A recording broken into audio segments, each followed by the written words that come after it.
میں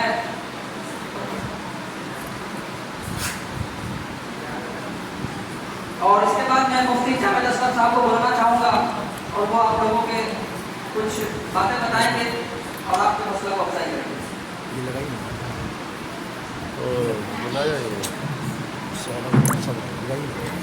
اس میں بھی آواز آ جاتی ہے تو سب کو پکڑنا پڑے گا.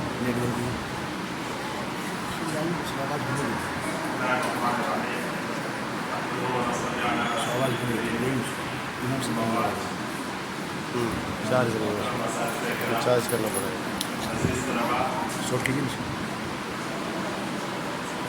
آج یہ پروگرام آپ حضرات سے 28 کی تقسیم کے لیے منعقد ہوا ہے. آپ حضرات نے اچھا بھی وہاں بیٹھے گے آپ نے حوصلے کے ساتھ اس امتحان میں شرکت کی. امتحان میں شرکت کرنا ہی آپ کے لیے بہت بڑی چیز ہے. آپ لوگ انتہائی قابل تقسیم ہے. بات کے قابل ہے کہ آپ نے امتحان میں شرکت کی اور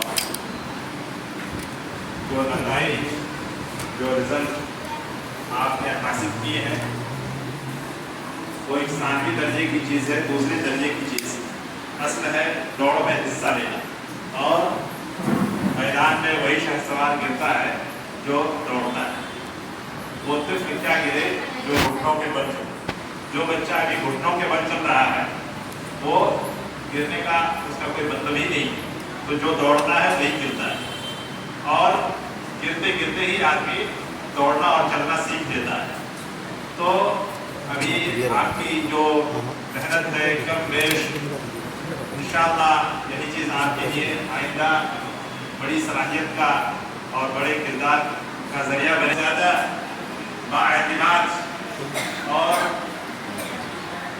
فخر و غرور کی بھی اس کے لیے چیز نہیں ہے, بلکہ حوصلے کو محفوظ کرنے والی چیز ہے.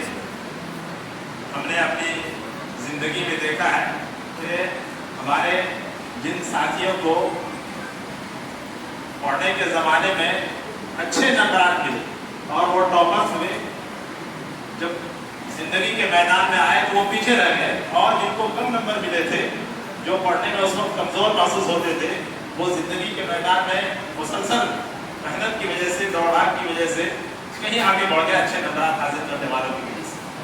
تو یہ چیز ہے ہمیشہ لگن ہونی چاہیے آدمی میں, محنت کا جذبہ ہونا چاہیے, آگے بڑھنے کا حوصلہ ہونا چاہیے. یہی چیز زندگی میں آدمی کو کامیاب کرتی ہے. اللہ تعالیٰ نے آپ لوگوں کو پڑھنے کے لیے منتخب کیا, علم دین کے لیے آپ لوگوں کو چنا ہے. یہ آپ لوگوں کی خوش قسمتی ہے اور یہ بڑے نصیب کی بات ہے. تو اللہ تعالیٰ نے آپ کو علم قرآن حاصل کرنے کے لیے, دین کی تعلیم حاصل کرنے کے لیے چنا ہے. اس سلسلے میں آپ کو یہ خیال رکھنا ہے کہ ہمیشہ محنت کا جذبہ اپنے اندر رکھنا ہے, اپنے اساتذہ کا, اپنے ٹیچرز کا, اپنے ذمہ داروں کا احترام کرنا ہے اور عزت کے ساتھ, ادب کے ساتھ علم کو حاصل کرنا ہے. یہی چیز زندگی میں برکت حاصل کرتی ہے, علم میں نور پیدا کرتی ہے. تو میں آپ حضرات کو مبارکباد دیتا ہوں کہ آپ حضرات کو یہ نتائج ملنے والے ہیں اور میری دعا ہے کہ اللہ تعالیٰ آپ کو زندگی کے میدان میں کامیابی سے سرخرو فرمائے اور اچھی صلاحیتوں سے, اچھے علم سے اللہ تعالیٰ آپ کو مالا مال فرمائے. اور آپ کے اساتذہ, آپ کے منتظمین, ذمہ داران بھی مبارکباد کی مستحق ہے کہ انہوں نے آپ پر محنتیں کی ہیں اور جو کچھ آپ کو حاصل ہو رہا ہے وہ آپ کے اساتذہ کی محنتوں کا نتیجہ ہے. یہ حضرات